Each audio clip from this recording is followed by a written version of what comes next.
Pessoal, essa é a pergunta que não quer calar, não é? O que acontece se o Lula acabar com a autonomia do Banco Central? Temos visto as declarações do Molusco a esse respeito, as suas intenções de realmente acabar, extinguir com a autonomia do Banco Central, que foi a duras penas conquistada. Temos visto aí comentários de pessoas próximas ao Lula, apoiadores do seu governo, também acenando nessa direção, pressionando para que isso aconteça, e pode ser sim que em algum momento acabe a autonomia do Banco Central aqui no Brasil. Quais seriam as repercussões disso para a economia do nosso país? É o que nós vamos ver neste vídeo aqui. Trago para vocês uma notícia da Money Times e vamos conversar um pouco sobre esse tema, então, analisar as repercussões de uma possível, eu diria até provável, extinção da autonomia do Banco Central. Durou pouco, infelizmente. Vamos ver o que pode acontecer nesse cenário. Desde já peço que você deixe o seu like e o seu comentário neste vídeo, se inscreva no meu canal se você ainda não for inscrito, considere se tornar membro patrocinador do meu trabalho com valores a partir de R$ 1,99 por mês. Você também pode clicar no botão Valeu Demais aí embaixo e colaborar financeiramente aqui com este meu trabalho. Me siga nas redes sociais que estão aparecendo aí na tela e que eu vou deixar aqui na descrição do vídeo também. Então vamos dar uma olhada nessa história, vendo aqui essa reportagem trazendo alguns pontos para a gente conversar a respeito dessa questão da autonomia do Banco Central que está tão em voga. Tenha certeza, se o Lula está falando tanto nesse sentido, está batendo tanto nessa tecla, e se os seus cachorrinhos adestrados estão falando também, fazendo coro ao Lula nesse sentido, é porque ele tem um real interesse de acabar com a autonomia do Banco Central. Não é mera bravata, não é mero discurso politiqueiro, trata-se de um objetivo real do Lula. Por que o Lula quer fazer isso? Por que ele quer acabar com a autonomia do Banco Central? Bem, todos nós sabemos que trata-se da questão da taxa de juros no Brasil, que está atualmente em 13,75% ao ano. O Copom manteve mais uma vez a taxa nesse patamar, ela já esteve muito baixa em alguns meses atrás, talvez assim uns 2 anos atrás, eu diria, perto ali dos 2%, se eu não me engano, uma taxa realmente artificialmente baixa para um cenário como o brasileiro. Acredito que o Copom errou bastante nesse sentido lá no passado, manter a taxa tão baixa. O resultado disso, juntamente com a questão, naturalmente, né, da pandemia, foi que nós tivemos uma alta expressiva da inflação aqui no Brasil. Então, o Copom teve que agir no sentido de elevar a taxa de juros progressivamente para conter a inflação e, na verdade, isso acabou dando certo, né? Temos aí essa taxa já mantida há algum tempo nesse patamar e a inflação realmente foi controlada ali num nível assim aceitável. Ainda está fora do centro da meta da inflação, mas está aceitável, um número assim razoável, levando-se em conta tudo o que aconteceu recentemente no país. Mas uma alta taxa de juros é um problema para um governo desenvolvimentista.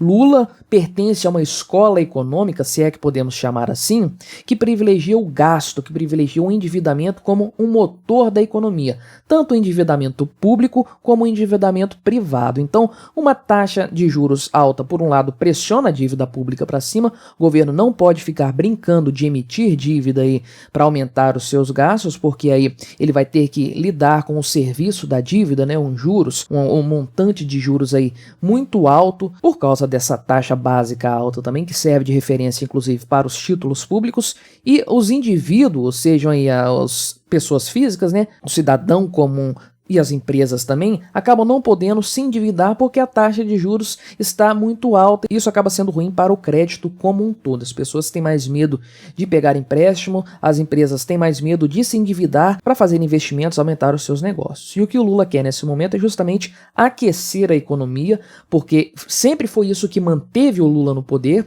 apesar de toda a roubalheira, apesar de todo o socialismo que ele fez, esse aquecimento artificial da economia, o chamado voo da galinha, foi o que manteve o Lula estável no poder durante seus primeiros 2 mandatos. O que derrubou a Dilma no segundo mandato dela foi justamente a questão econômica, justamente o fato do Brasil patinar na economia, ou uma crise financeira, na verdade, se instaurar aqui no Brasil. Então, o que sempre manteve o Lula firme no poder foi a questão econômica e ele quer apostar suas fichas nisso. Agora, com uma taxa de juros dessa aí, fica difícil fazer o populismo dele, fica difícil fazer as políticas desenvolvimentistas que ele sempre adotou. Políticas que são catastróficas no médio e no longo prazo para o país, mas que trazem resultados enganosos no curto prazo. Ele quer partir para esse lado, com uma taxa de juros dessa aqui, ele não vai conseguir, e ele sabe que enquanto o Campos Neto for o presidente do Banco Central, ele não vai conseguir mudar isso aí, porque ele não tem autoridade para ir lá no Banco Central e mexer nessa situação. Ele só vai poder alterar isso a partir de 2025,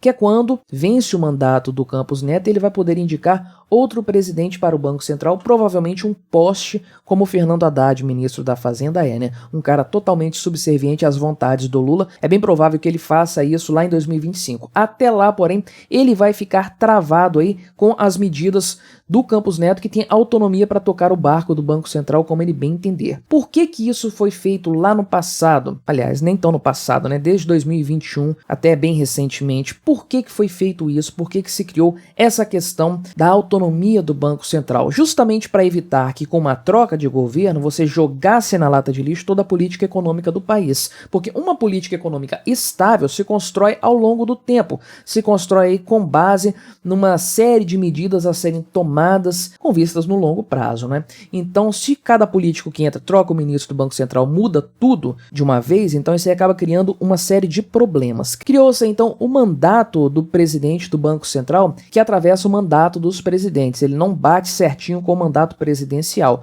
Então, na metade do governo Bolsonaro, ele colocou o Campos Neto ali na presidência do Banco Central, sem a possibilidade de demitir ele depois, durante esse mandato aí.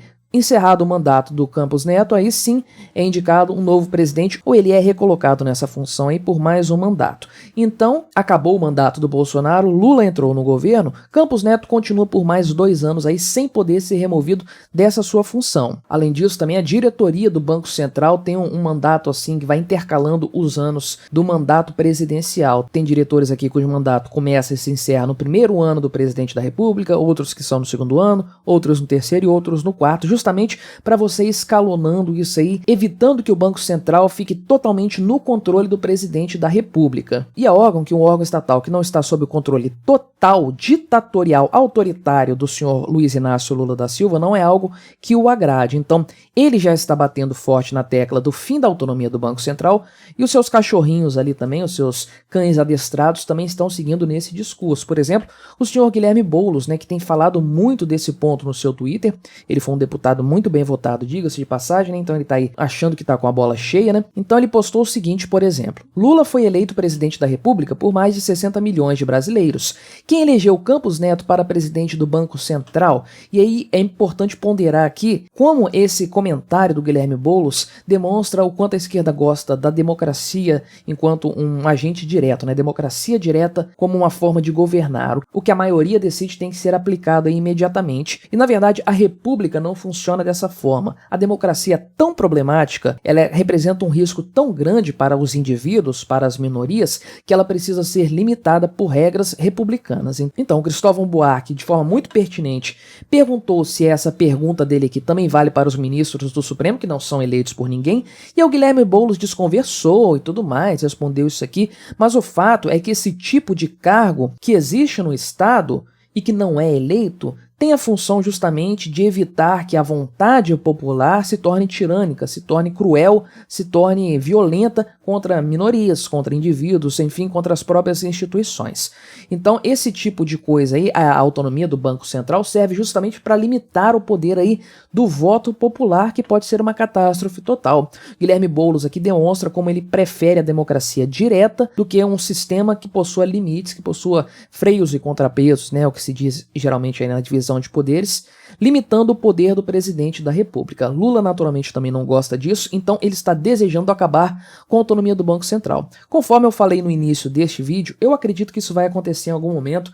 Não tenho certeza, não tenho confiança no Congresso Nacional para afirmar que esse tipo de coisa aí não vai ser vetada. Sei lá, pode ser até que o STF julgue inconstitucional a lei que lá atrás mudou essa questão aí do Banco Central. Acredito que o Lula sim vai ter alguma chance de mudar essa situação da autonomia do Banco Central. Mas na melhor das hipóteses, nós vamos ter um Campos Neto aí por mais 2 anos, no máximo. 2025 tá logo aí o Lula, ou quem estiver na cadeira presidencial quando do fim desse mandato aí do presidente do Banco Central, vai poder então indicar um novo nome. Estamos no máximo a 2 anos do socialismo total. Então, não dá para esperar muita coisa positiva nesse sentido. Agora, se o Lula conseguir derrubar a autonomia do Banco Central neste momento e já indicar um presidente mais alinhado com seus interesses, ou apenas um fantoche, né, um boneco que vai ficar lá apenas reproduzindo aquilo que ele quiser, bem, o que nós teremos será o pior dos cenários. O Lula vai abaixar na marretada a taxa de juros, isso vai elevar o endividamento geral da economia,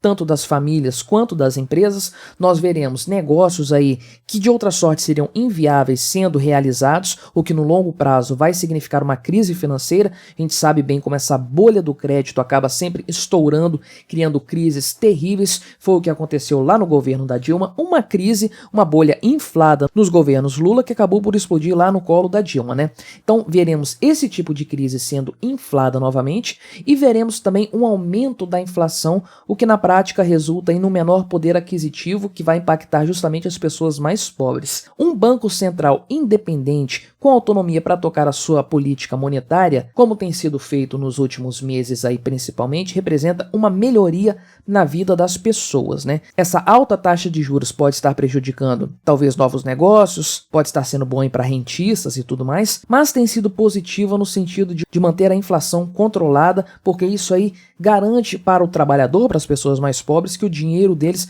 não vai sumir do bolso aí por causa da inflação. O que o Lula quer no final das contas é carta branca para aumentar a inflação no Brasil. Ele já até mencionou isso em outras oportunidades. Esse tipo de coisa aqui apenas reforça isso. Vamos torcer para o Lula fracassar no seu intento de acabar com a autonomia do Banco Central, porque aí nós teremos ainda 2 anos de alguma sensatez no comando dessa importante autarquia aí. Caso contrário, o Lula vai poder indicar um mané qualquer que vai ocupar a cadeira de presidente do Banco Central e vai destruir a economia do Brasil muito mais rapidamente. Mas aí, quais são as suas apostas? Você acha que o Lula vai conseguir acabar com a autonomia do Banco Central ou nós vamos ainda sobreviver por mais 2 anos? Deixe aí nos comentários, colabore com o nosso debate, se inscreva no meu canal se você ainda não for inscrito e até a próxima.